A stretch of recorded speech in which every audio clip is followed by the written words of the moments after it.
Alright everyone, hello, and as you know, as we are coming into February, we are about to start seeing quite some activity in terms of holidays.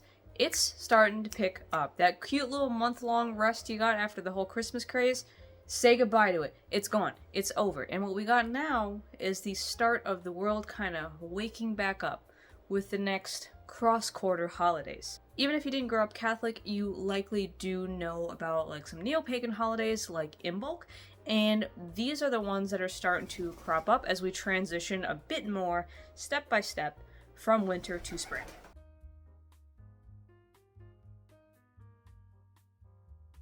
Imbolc is a festival that takes place on February 1st, maybe sometimes February 2nd, maybe sometimes the day before, all that kind of stuff, whereas in the Catholic tradition, Christian tradition, we have two things that you could look at.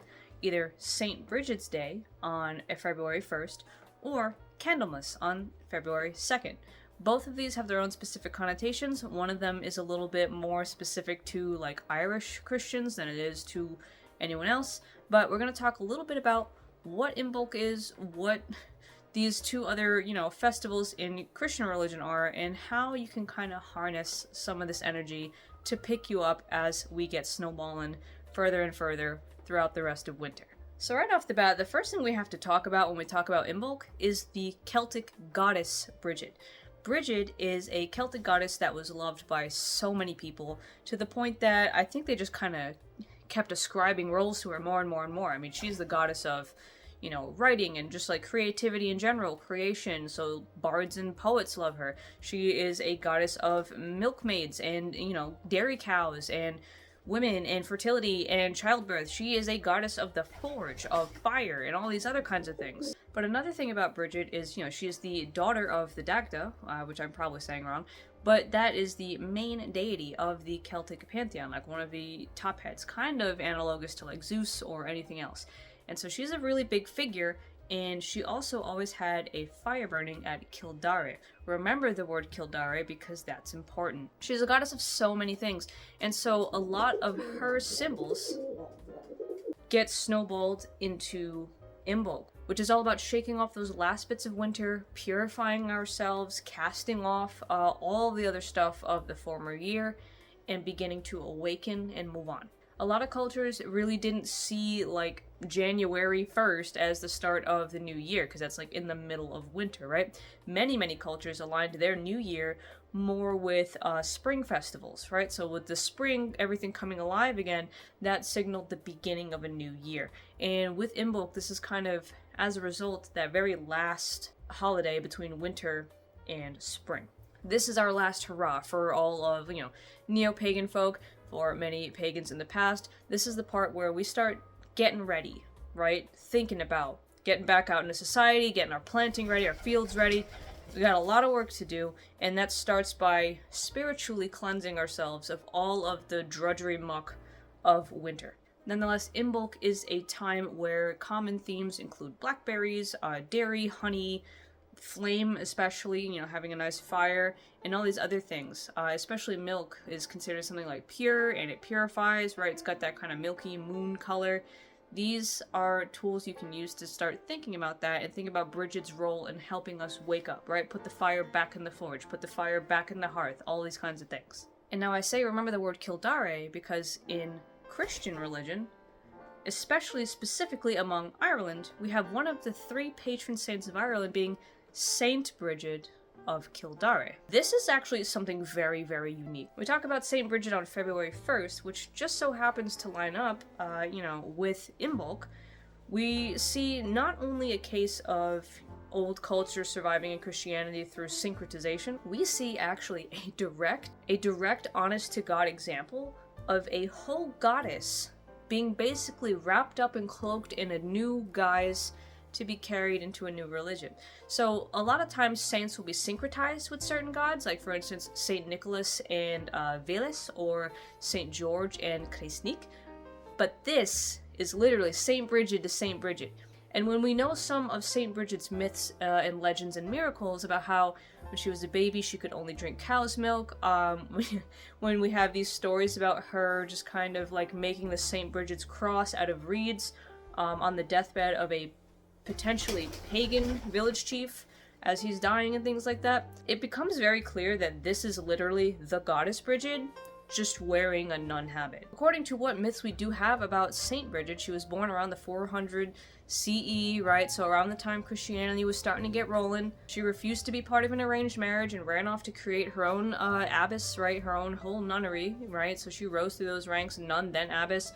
She was doing all that kind of stuff. She was really big on women's education, and she was really big on helping, the needy. And specifically, her abbess was in Kildare, and they were tending for centuries after. They were tending a sacred flame at Kildare. They didn't call it a sacred flame, but they were always in charge of keeping that fire out there lit. Other miracles Saint Brigid did is like turning water into milk for a dying lady, curing 2 children of whatever ailments they had, like after she kind of like accidentally hit her head on a stone, her blood got on them and it cured them. And there's even some that suggest that somehow she nursed baby Jesus, which is like 400 CE, 0 CE. So obviously we could tell that Saint Brigid and Brigid are like almost, they're the same. It's we could call a spade to the point that I think even the Catholic Church eventually said, I don't think Saint Brigid ever existed, so we gotta take her off the registry. But she remains one of the 3 patron saints of Ireland, up there with Saint Patrick and one more that I cannot remember at the moment. Nonetheless, right, so St. Brigid's feast day is one where we, venerate St. Brigid and all these other kinds of things, where you make that St. Brigid's cross and, you focus on those things of like education and charity and goodwill and all these other kinds of things. But again, this is a specifically Celtic one. And that's why for general Christians or people who are raised Catholic, the other thing we find is called Candlemas. Candlemas has a lot of overlapping themes with Imbolc and with St. Brigid's feast day. So the whole point of Candlemas, basically, as a official liturgical holiday, is that it commemorates the day that Mary was finally done with her 40 days of basically social and physical isolation. This was a Jewish custom, given that obviously Mary and Joseph and everyone at the time, they're Jewish, so they're following Jewish purification customs that suggest that after the birth of a boy, you have to stay home for 40 days or so. And before anyone starts, I know that like maybe to some people the idea that a woman is impure after giving birth is like wild to them, but like blood is not a great thing. And in the entire Jewish religion, blood is very much like not kosher, not a thing. So whether it's from an animal, whether it's from a person, literally does not matter the gender of the, like blood is unclean. And given what we know now in modern era about bloodborne pathogens, this was very smart, right? On top of that, it also feels like almost like a built-in religious maternity leave, because with Mary having to stay home for 40 days, it wasn't like, she was shunned or something. It was literally just like, she had no social obligations, she didn't have to go to temple or nothing. She had no, wifely obligations, and that Joseph was not to touch her, was to leave her the hell alone so that she could, take care of the baby. And basically, she was just supposed to be left in peace, right? Like, just resting at home, taking care of herself and Jesus. That is it. So, in a way, honestly, it's some old wisdom where after birth, a mother needs time to rest and not deal with people and social obligations and all these other kinds of things. It's a time to settle down, get ready to transition. But then at the end of those 40 days, what happens is, you will take yourself and your newborn up to the temple. You will give like an offering, 2 turtle doves, all that kind of stuff. You will offer up your firstborn, right? Because if we know like how this goes, it's like all the firstborns are kind of consecrated to God, or in case of animals, like the firstborn will be sacrificed or so on. So they do all of that, and now this is the official marker that Mary is back out in public, out in the world again, doing her thing. We could see that thematic link here, where it's like right here at the end of winter, we're still staying inside, staying cozy, resting, and then we begin to peel off those old layers and purify ourselves and, cleanse our minds to get ready for a new phase of life. Very convenient how the math works up, and Candlemas lines up boop, right there next to Imbolc, which has those pretty much identical themes. But if you are not someone who is of Irish descent, you don't really have any reason to care about St. Brigid that much. I mean, like, obviously she's cool, but, like, you don't have any cultural connection to that. Candlemas is the catch-all kind of Catholic holiday. On this one, you traditionally would bring candles to church to have blessed. you would, once again, think about purification, maybe pray the rosary, do some kind of dedication or, veneration for Mary, maybe go to church, all those kinds of things. Also making cakes. You would have like pancakes or breads. These are things people still do. They have pancakes and stuff. The point is, we're starting to get more into that kind of jam, right? Into that jazz. We're getting more out there into the world. We're kind of starting to celebrate again after we have a good month off of the Christmas celebration. So when it comes to how you as a Christian which want to celebrate Imbolc or, honor any of these things, again, entirely up to you. Learn more about Saint Brigid of Kildare. Learn also more just about the goddess Brigid and see if you can find any of those connections.